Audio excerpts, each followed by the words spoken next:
Welcome to Virtual Wednesdays. My name is Francesca D'Alessio, and I'm so glad you could join us tonight. In tonight's program, we welcome Alex Warren, the owner of Sinopia Pigments and Materials. He will give us an introduction on how pastels are made from scratch by using chalk, pigments, and a binder. Alex Warren grew up in Germany, went to high school in Nashville, Tennessee, and received his BFA at SFAI in 1990. Alex founded Sinopia in 1995 right here in San Francisco, specializing in pigments and traditional artistic materials. This program is in support of the exhibition Color into Line, Pastels from the Renaissance to the Present, now on view at the Legion of Honor.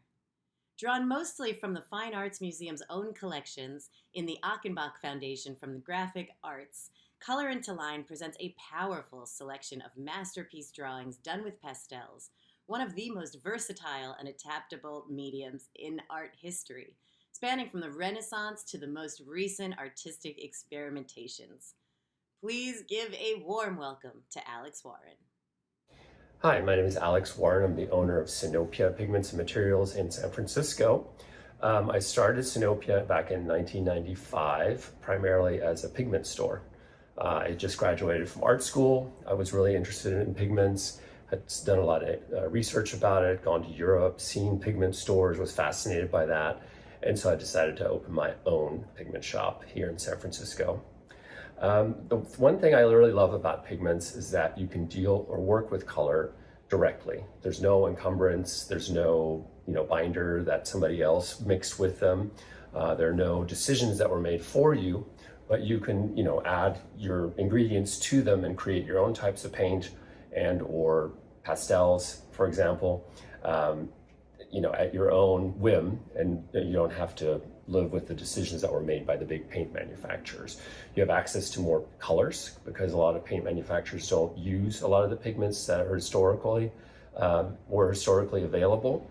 So I offer those as well. There's the purest way of working with pigments is with a couple of mediums, one of which would be fresco, where you paint the pigment directly into wet plaster, and the other one is called pastels, which I'm sure a lot of you are familiar with. So pastels are very just pure pigment and chalk mixed together, and they're held together with a binder.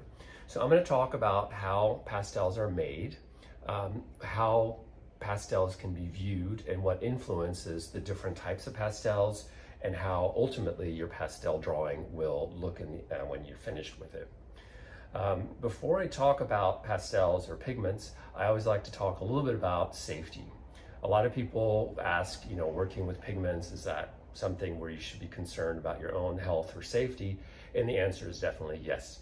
The best way to protect yourself from pigments and inhaling them is by wearing a dust mask. And I'm sure by now everybody's familiar with dust masks and very well versed on them. I recommend an N95 mask, which I'm sure most people know what that is now as well, so that when you have clouds of pigments around you, you don't inhale them, because there's no such thing as a natural pigment that's safe to inhale. The other thing I like to do is I like to wear gloves while I'm working with pigments, mostly because, not necessarily because there's a danger from skin exposure, it just keeps things neater and cleaner and makes cleanup a lot easier. So, as I mentioned, pastels have two ingredients, the two major dry ingredients, and that would be chalk and pigment. Now, all of that needs to be held together with a binder. You can't just mix the chalk and the pigment together with water and then have it become a pastel, because if that dries out, it would just turn into a crumbly mask that you can't work with. So in order to bind the pastel stick together, you need a binder. Now, traditionally, there are two types that were used. One is called gum tragacanth, which is an extract from a legume that you find in the Middle East. It's a very finicky and delicate glue to work with, but it has a really high binding power, which makes it ideal for pastels, in that it really holds a lot of pigment particles together, but also the advantage of gum tragacanth is that it doesn't stick to itself. So if you have gum tragacanth on your fingers, they don't stick together, but it holds pigment particles together really well. The other binder that can be used in pastels, and that's a little bit easier and a little bit more user-friendly, is methyl cellulose. Methyl cellulose is a highly refined wheat paste, so it would be the sort of glue that you would find in wallpaper paste. And you can buy it quite readily in large volumes. As I found out, you don't need very much. It's a white powder that looks like this. Really has no odor or flavor. I haven't tasted it, but I don't think it really has a lot of taste to it either. This is something that you buy in powder form and then you prepare with water. There are recipes online that you can easily look up, but I did the work prior to this demonstration and I prepared the methylcellulose with water. So this is a 4% dilution. So it's 4% methyl cellulose to 96% water. And I do it by weight. So I put this container on the scale, put in 4 grams of methyl cellulose, and then I pour in 96 grams worth of hot water. The methyl cellulose dissolves right away, and then it becomes a thick, gooey paste. Well, a thick, gooey kind of liquid that's quite viscous. But it's still workable. So that becomes the binder when you're making pastels. Now, as I mentioned, the pastel ingredients are chalk, which is just a white powder like this. And chalk is made up of calcium carbonate, so it's almost pure calcium carbonate. It's used in traditional art, it's used a lot in making grounds. Gessos are made with chalk, but it's also a really good kind of bulking agent and medium for pastels. The other ingredient, obviously, is going to be the pigment. This is an ultramarine blue pigment, so this is a synthetic pigment. It's considered one of the less or non-toxic pigments, but as I mentioned earlier, when you work with any kind of powders, there's no such thing as a safe powder to inhale. You always want to take precautions when you're working with pigments. I'm going to be using the pigments in such small volumes that I'm not going to be wearing a mask also, so you can probably understand me a little bit better. Now, making pastels can actually be quite fun and very much like making mud pies. It's kind of intimidating to a lot of people to get started with these things. And a lot of people really require very, very specific instructions, but I like to just jump in and, play around with the materials and figure it out. And so that's how I've learned about a lot of things in the art material world. And then, the other thing is, after sitting on the phone for 26 years with customers and them asking me questions about materials, you learn a lot about it because they tell you things, you look things up, and over time, you learn a lot. There's not a lot of pastel makers out there, so that's kind of an art form that's, I think waiting for a revival, but it is, it's a fun and I think interesting way to work with pigments. So what I like to start with is the chalk, and this is going to look a lot like I'm making fresh pasta. I'm going to put out a little bit of this the chalk onto the table. Now this is a marble slab table. You can use any sort of hard surface. You don't want to use anything porous like a piece of wood or, I don't know, piece of fabric. You want to start with a hard surface such as a piece of marble, which is kind of ideal, but not everybody has a big slab of marble sitting around. You can use an old plate that you're not going to use again to eat off of. You could use a piece of plexiglass or a piece of glass. Any of those things would work well. Now, I'm going to kind of make a little bit of a well in here, and I'm going to add my pigment. Now, the amount of pigment to chalk ratio is kind of an arbitrary ratio because the amount of chalk versus pigment ratio dictates the final shade of your pastel. So if you have a tiny little bit of pigment in there and a lot of chalk, you're just going to have a very, very weak version of that original color. So if I just added, a couple of these little lumps of the blue to a large amount of chalk, you would have a very, very pale blue pastel. On the other hand, if you add a lot of pigment, then you're going to get something that's going to be close to this blue that you see in here. So now what I'm going to do is I'm going to add a little bit of my methyl cellulose into the well, And it doesn't take very much. I would say maybe a quarter teaspoon, because this glue is very strong and very concentrated. And you can see it's quite viscous. I think in the future, what I would do if I was making pastels on a larger scale, I would probably make it in a slightly runnier version so that it's easier to pour out. So there. So that's about a quarter to half a teaspoon. So I'm going to add that in with my chalk and pigment mixture. And to that, I'm going to add water. And I like to use this dropper because I can very precisely control the amount of water that I add to it. And then just slowly work the pigment, the chalk, and the water, and the methyl cellulose together. And you want to make sure that it's really mixed together well, because you don't want sections of this pastel to have just water and other sections to have the highly concentrated methyl cellulose in there. So what I like to do is use the spatula and just mush it around, and that really kind of breaks up all the pigment particles and blends them with the chalk, and it starts creating a paste.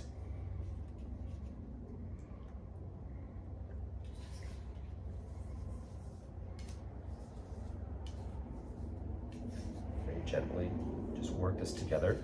And if you work carefully, you don't create a lot of dust. You just want to very carefully fold it in here. And this is where kind of the mud pie element comes into it. Just mix it, blend it, until you get kind of a doughy consistency. As you can see, even that small amount of pigment still changed the color of the chalk quite drastically. So you have a pretty dark blue pastel at this, or dough at this point, that's not overwhelmed by the whiteness of the chalk.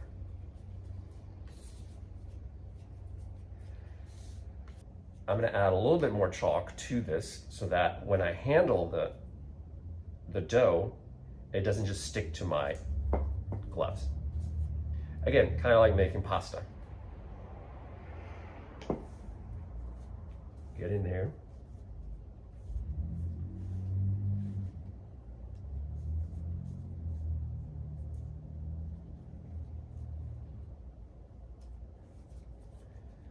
Add a little bit more chalk, because it's really sticky at this point.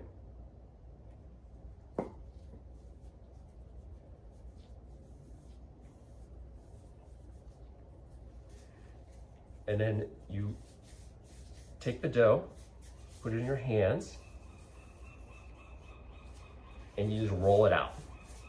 I like to start out by rolling it between my fingers, or just between my hands, and just kind of getting a nice basic shape to it.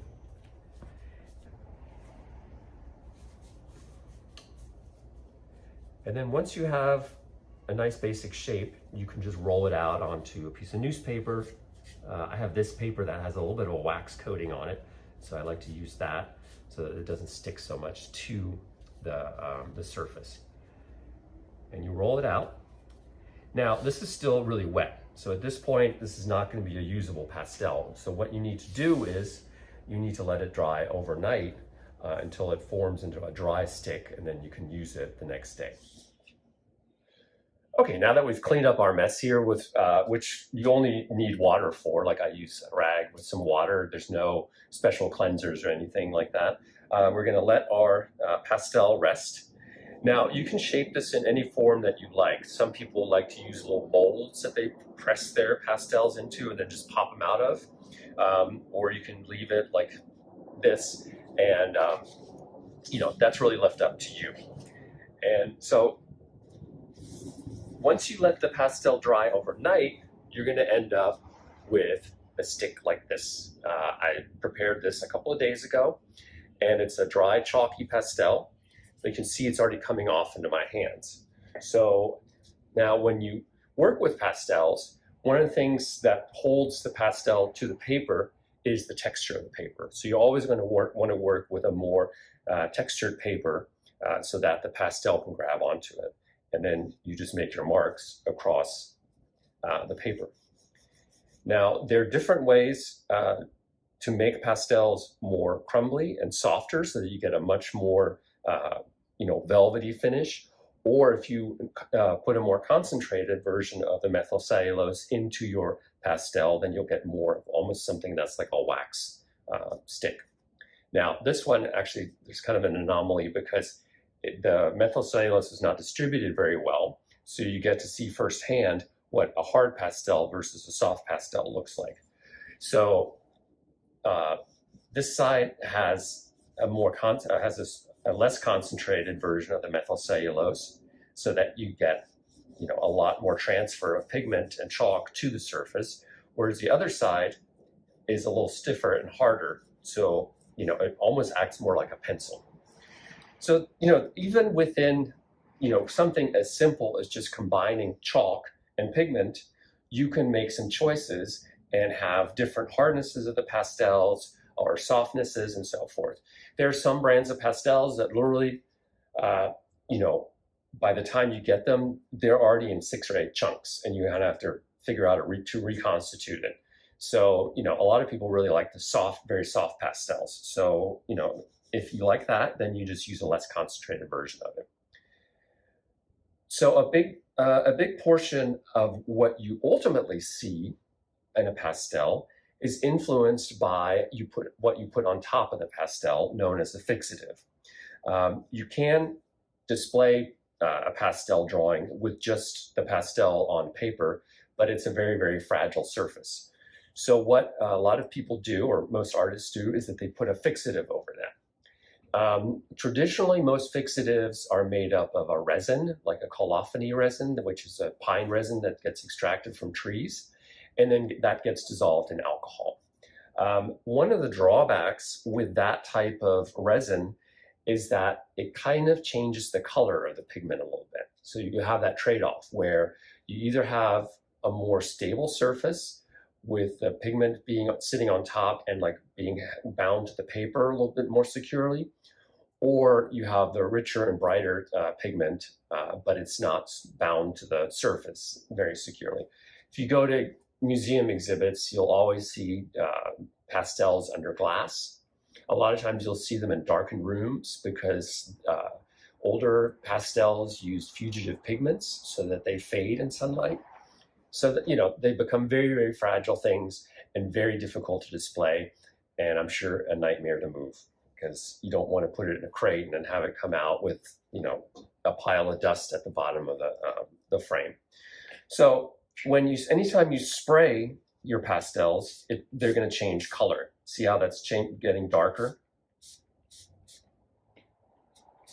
So that's something to consider in your color choice when you make your pastels. If you want, a lighter color, you always want to do it a couple of shades lighter than what you see in the pastel here, because once you add your fixative over the top of it, it's going to darken it a little bit. So, and that kind of wraps up the very, basic introduction into making pastels. Like I said, it can be addressed very, very scientifically. You can really start playing around with different ratios of the methyl cellulose, or look into the gum tragacanth. Then you can start playing with the ratios of pigment to chalk. You can play with the shapes of the pastels by putting them into different molds and things like that. And you can also, really have a variety of sizes as well. There are some manufacturers that make gigantic pastels that are used for street painting. And then there are the more delicate ones. The more delicate ones generally have a lot more pigment in them, whereas the sidewalk chalks tend to be more, mostly chalk, and then brighter colors that have, very little pigment and a lot of chalk in them. Thank you so much, Alex. What a wonderful presentation. Color into line pastels from the Renaissance to the present, now on view at the Legion of Honor. For more information on our upcoming programs and exhibitions, please check out our website and book your tickets in advance. tickets.famsf.org, tickets.famsf.org. Thank you so much for joining us tonight. We really appreciate it, and we look forward to seeing you next time.